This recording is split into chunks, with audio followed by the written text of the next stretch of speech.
Kita ke sorotan lainnya, Saudara. Indonesia akhirnya memutuskan untuk mencabut aturan wajib pakai masker di ruang publik. Warga yang sehat kini tak lagi harus memakai masker. Meski aturan wajib masker dicabut, bukan berarti virusnya sudah pergi. Masih ada ancaman risiko penurunan kualitas kesehatan jangka panjang yang mengintai. Diterapkan sejak Maret 2020, kewajiban penggunaan masker sebagai protokol kesehatan pandemi COVID-19 resmi berakhir pada 9 Juni 2023. Masyarakat kini tak lagi wajib pakai masker di ruang publik, termasuk saat melakukan perjalanan dalam dan luar negeri. Aturan baru ini tertuang dalam Surat Edaran Satgas Penanganan COVID-19 nomor 1 tahun 2023. Dalam aturan ini, pemerintah menganjurkan warga tetap menerima vaksinasi COVID-19 hingga booster kedua. Warga juga diperbolehkan tidak menggunakan masker apabila dalam keadaan sehat dan tak berisiko tertular atau menularkan COVID-19. Warga dianjurkan tetap menggunakan hand sanitizer atau sering mencuci tangan menggunakan sabun. Bagi orang yang tidak sehat dan berisiko tertular atau menularkan COVID-19, pemerintah menganjurkan jaga jarak dan menghindari kerumunan. Terakhir, pemerintah menganjurkan tetap menggunakan aplikasi Satu Sehat untuk memantau kesehatan. Kementerian Kesehatan menjelaskan, aturan baru ini diberlakukan karena perkembangan kasus COVID-19 semakin terkendali. COVID-19 di Indonesia ini terlihat terus semakin terkendali, terutama pada masa transisi endemi ini.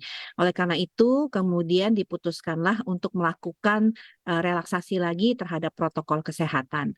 Saat ini masker sudah bisa tidak dipergunakan dengan syarat bahwa kita dalam kondisi sehat dan kita tidak berisiko untuk menularkan ataupun juga tidak pada kondisi yang berpotensi untuk tertular COVID-19. Data Satgas Penanganan COVID-19 menunjukkan dari 1 Januari hingga 8 Juni 2023 tercatat kasus positif turun 31%. Rata-rata persentase kasus kesembuhan tercatat 97,47%.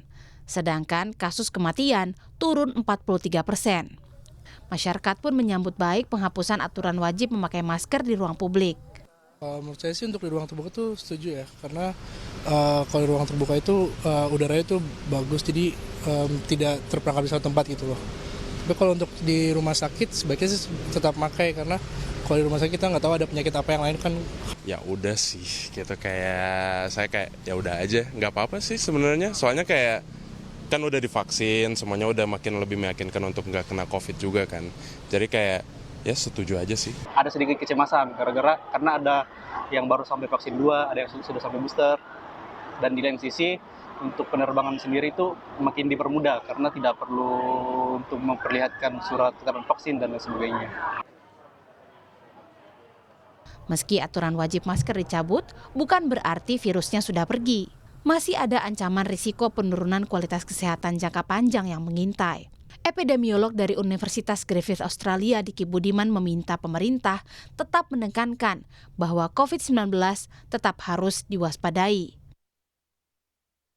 Orang itu meskipun sudah divaksinasi booster sekalipun bisa terinfeksi. Nah ini yang tentu harus disampaikan pada publik dengan strategi komunikasi risiko yang efektif. Sesuai edaran pemerintah, penumpang bus Transjakarta mulai hari ini tidak lagi wajib memakai masker di dalam bus. Dikutip dari akun Twitter PT Transjakarta tertulis, diperkenankan untuk tidak menggunakan masker dan tetap dianjurkan menggunakan masker bila keadaan kurang sehat. Sementara itu, untuk pengguna KRL masih diwajibkan menggunakan masker. PT Kereta Komuter Indonesia kini masih menunggu aturan turunan dari Menteri Perhubungan sehingga aturan perjalanan KRL masih mengacu pada aturan lama. Humas PT Kereta Komuter Indonesia Leza Arlan menyatakan, kami saat ini masih menunggu dikeluarkan surat edaran terbaru dari Kementerian Perhubungan dan akan menyesuaikan dengan surat edaran yang baru tersebut. Untuk saat ini masih menggunakan aturan yang berlaku. Pemakaian masker tak lagi diwajibkan di ruang publik. Namun, aturan ini harus dilaksanakan secara bijaksana karena risiko kesehatan jangka panjang akibat COVID-19 tetap perlu diwaspadai. Tim Liputan, Kompas TV.